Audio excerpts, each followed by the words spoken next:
Welcome to Performance Sales Consulting. I am your host, Jason Thompson, and we're going to talk a little sales here. We got a live question today. Not live, it was recorded, but we have a question today, a live question. How about that? And I'm going to do my best to answer it. Yes, we have a little different background today because it's summertime, and why not? So let's get to the question and roll in. Hi, Jason. So, one thing that I'm not good at is sales. I'm more of the creator, right? I don't like the business aspect of it. And I know you're really good at it. So, I have a question for you.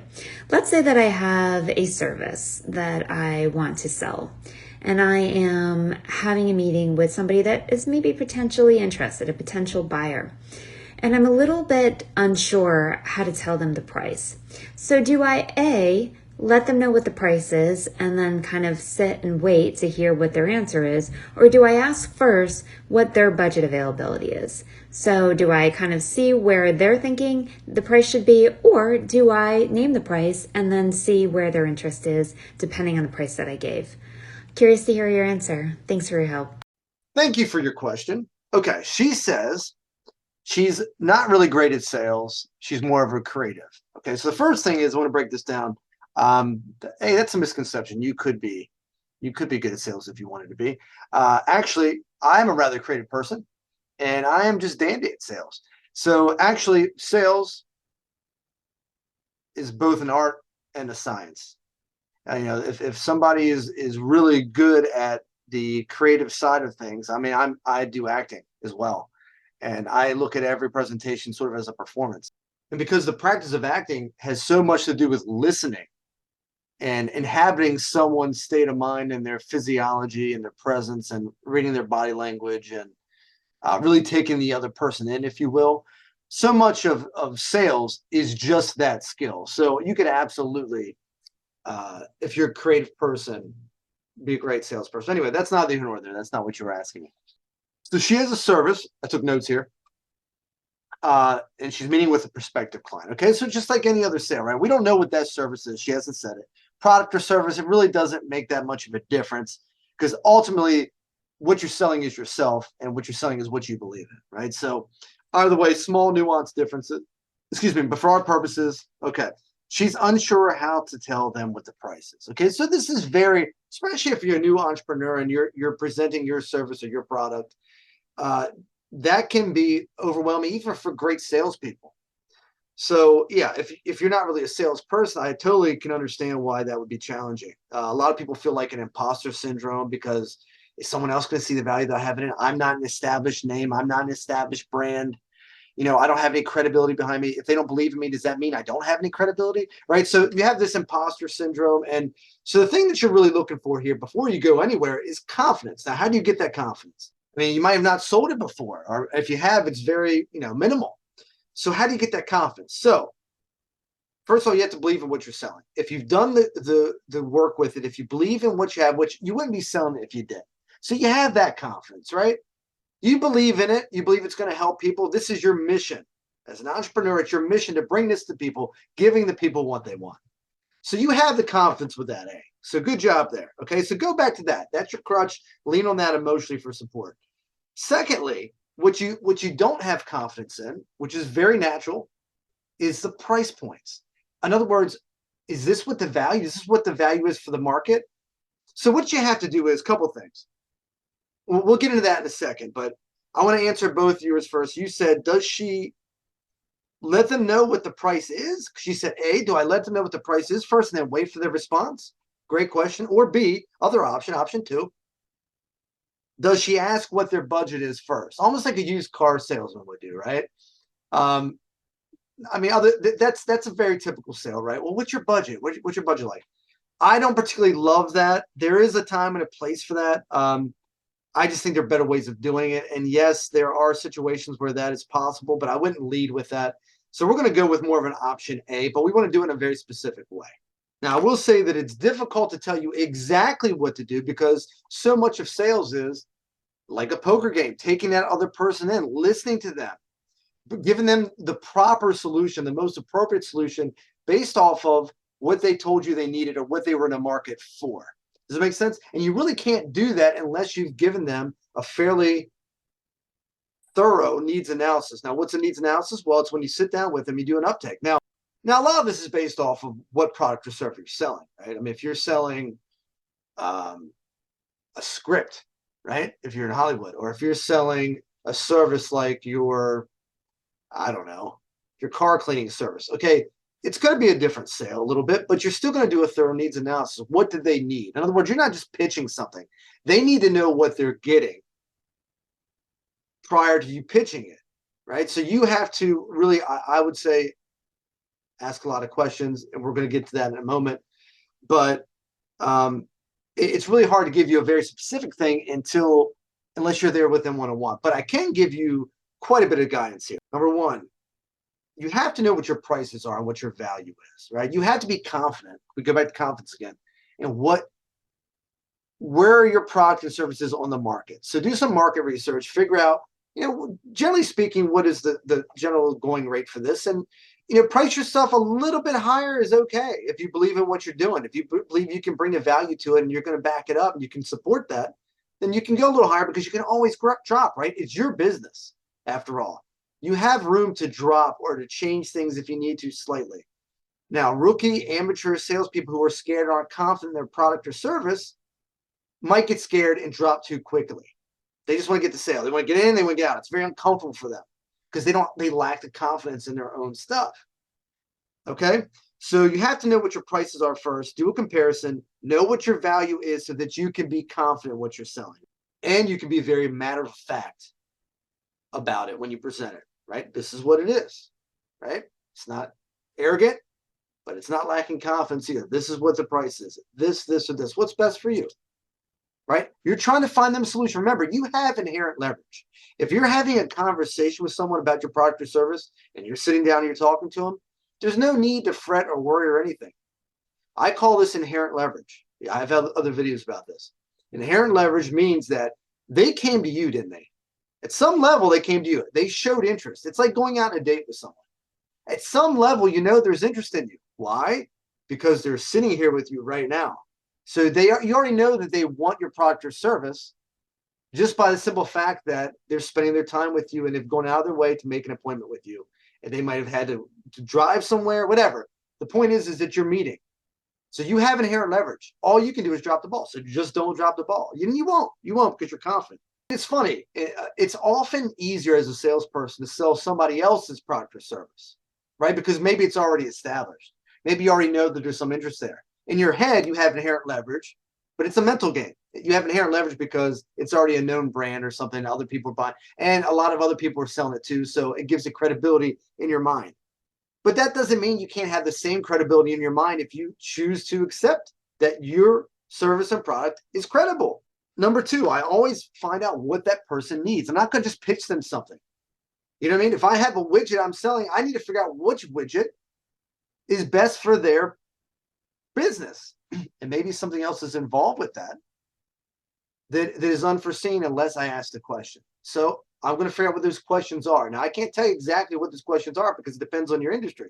But you need to ask questions and dig to see what solution best matches what they need. And then you should have packages, a couple different packages. Even if you don't write them down, you don't have to be that official with it if you don't want to be. For me, I like to write it down. I got this, I got this, I got this. This is what each one offers.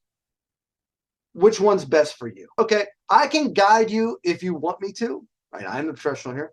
I can guide you if you want me to. But obviously, you know yourself. Obviously, you know your business. What do you think works best for you? And then shut up.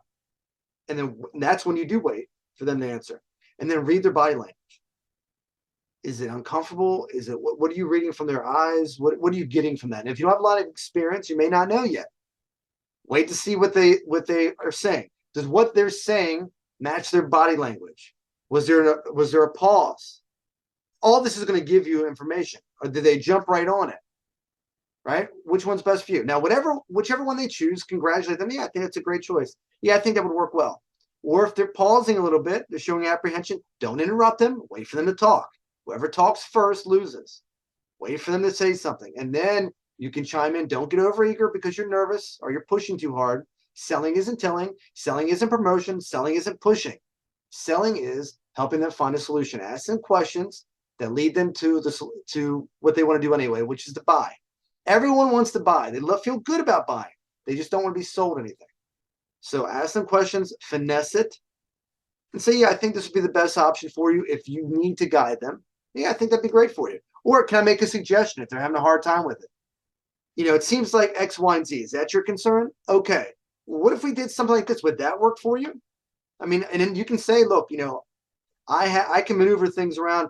I've never not been able to find something that works for somebody if you find this valuable. Obviously, you want to do this. You invited me here, okay, or whatever the situation was. You're obviously interested. You find it. I'm assuming you find it valuable. Do you still find it valuable? Cool.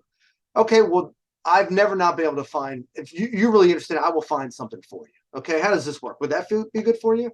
And then if you have to, hold on for a while. But if you have to, you can drop to something. Resell them on the maybe drop to the third tier down or whatever. Okay. But don't drop right away. And if they still don't bite on it, always have one or two more options in the back of your pocket that you didn't put on paper that you can say, what if we did something like this and make them feel special because you're not dropping the value. They're still getting the same value, right? But this will be a little bit cheaper because we're going to take something off that you don't need, but you can still get the same thing. I think this is the most valuable for you. Do you agree? Okay. How does that look? Is that a little bit more what you're talking about? Great. Now remember, it's never about price, even when it is. What I mean by that is if someone feels like they're getting significant value for their money, it's never going to be about price. That's why you always sell on value. Don't worry about the price. That's an afterthought. If it was $1 million, I'll still sell it. It makes no difference. I don't care what the price is. That's why I don't have any problem if the price is really high, because I have confidence and I believe in what I'm selling. And I'm going to do such a good job at presenting value, spending time, asking a lot of questions, seeing what the person needs, making it about them. It's not me about closing the sale. I know that if I do a great job of the process, the sales process, they're going to buy. They're going to buy. It's just a matter of what is the best solution for them. Does that make sense? So when in doubt, ask more questions, thoughtful questions to get down to what they need specifically. And they'll buy from you. It's not a problem. But remember, don't drop your pants. Just because you're unsure of doing this and because you're not real confident presenting yet, don't drop your pants. If they feel like you don't believe in it, they're not going to believe in it, right? So you have to believe in what you're selling. You may not know about the price point yet because you haven't done the research or whatever, or you haven't sold it before very, very often. But you better damn well be confident in the product or service that you're selling. Otherwise, you need to revamp it and make it better if you're not confident in it. Does that make sense? Because you need to be completely confident in that. There's no question about that. So when you go in there and you're selling at any price point you want to, your product or service inside and out. You know what it's worth. You know who you can sell it to. You know the market. You know the different packages that you offer, and you know the different drops that you have in the back of your pocket for a doorknob close, meaning that if they're not going to buy it, you've tried everything, you've exhausted all options. Hey, I can do X, Y, and Z. Now, the greatest thing about being the entrepreneur here, and it's your business or your service, is that you can do what you need to do. You can throw things in to sweeten the pot. You can take certain things away that they don't need. And a huge way to build value here is that customization piece of it. It makes them feel special. Who doesn't like something customized for them? People customize everything. They customize their shoes. They customize their experience. Your solution can and should be customized when possible. So if it's not something there, you're the entrepreneur. If it's not there in one of those three packages, ideally you want them to choose from one of those. Most times you give people three choices, they're going to choose the median one, typically speaking, all things being equal, unless you do a great job of selling higher value. And a lot of it really has to do with how do you actually present it? How do the words flow when they come out of your mouth? All of it matters. But if this is new to you, then don't get in your own head about it. Just do the best you can with it. Focus on the fundamentals. That's it. But part of that is going to be, it's your business. You can always customize a solution for them. Maybe you do something a la carte. Get creative. You're creative, remember? Get creative. Figure it out. Customize the solution for them if you need to. But again, it should be in your package anyway. You should have thought this through. You should have maybe done some market research and seen what works best in these people, or ask people what they think would be the best. What would you do? What do you find value in? Just remember that how they find value in it isn't inherent in it. It's how good of a job you do selling it, building the value, and presenting it to them. Does it make sense? That's the point of salespeople. How much value can you attach to it?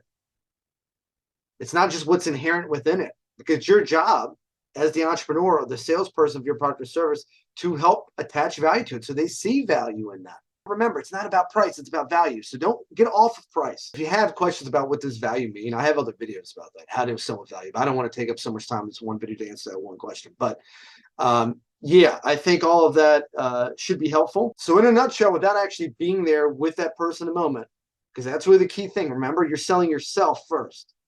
And you're forming a relationship with that other person. Remember, no one buys from someone they don't like.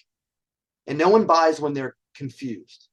So as long as they're clear about it, they like you. You already have inherent leverage. We talked about it. You're confident about your product and you're offering value, doing a thorough needs analysis, asking questions, figure out what they need, and find them a solution. There is zero reason for you not to have confidence. Sell it, right? Selling isn't telling, selling is asking questions. Selling is listening. You're on a date, okay? That's what it's about. It's about relationship. A great salesperson is a professional relationship builder. Remember that. It's all about relationships. It's not about pushing anything on anyone.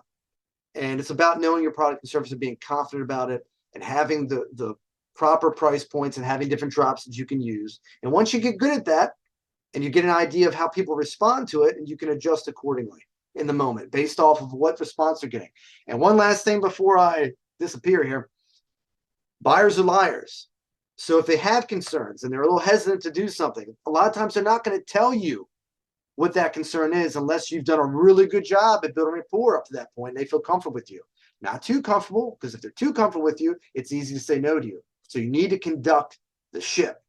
So yes, you're friendly. You're there to be helpful, but you have a backbone and you are not too nice. Does it make sense? So you have conducting the ship, you're building great relationship, great rapport, you're here to do business with them, you have inherent leverage, you're good to go. So hopefully that helped. And if you have any other questions, please, by all means, I love answering these.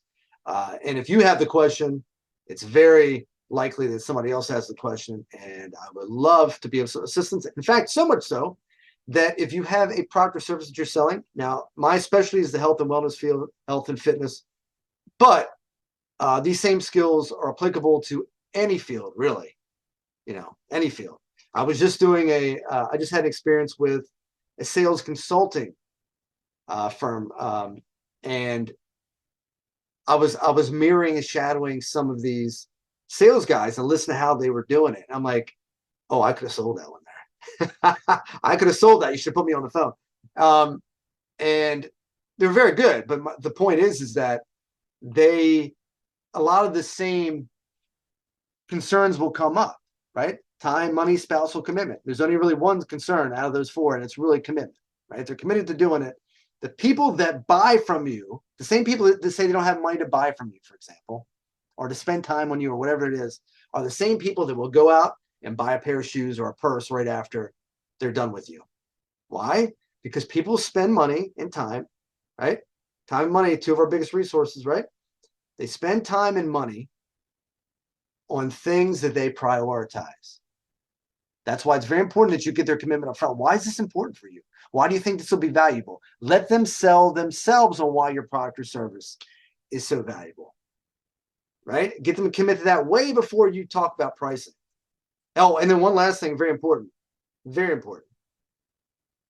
And I've said this in other videos, but for the lovely lady that asked me this question, before you offer the price, before you present price and you show them the different options, whether you want to write that down, which I always recommend usually, or you just want to tell them out loud, that's fine. But I think writing it down is a little bit better. Here's some options. What do you think?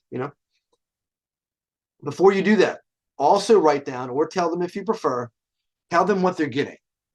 What are they getting first? So you've probably mentioned it before during the process, during the needs analysis, during the asking of questions. But if you didn't do that, regardless of whether you did or didn't, make sure you reiterate what value they're getting before you price present, so it's fresh in their mind. Okay, so you're getting this, explain it, this, explain it, and this.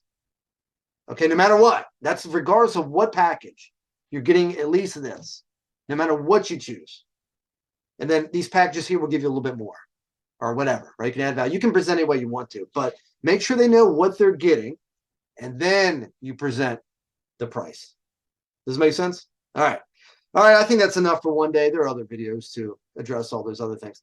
Well, again, if you are in the market for sales coaching, whether it's one-on-one, whether you want me to come in and train your sales staff, my specialty is sales training after all, or consult for your business, help you scale your business using my sales expertise. Or maybe you're an individual health and fitness practitioner or in a different field and you need a few pointers or coaching, I do that as well. So contact me here or DM me if this is Instagram. I might put this on Instagram as well. And until next time,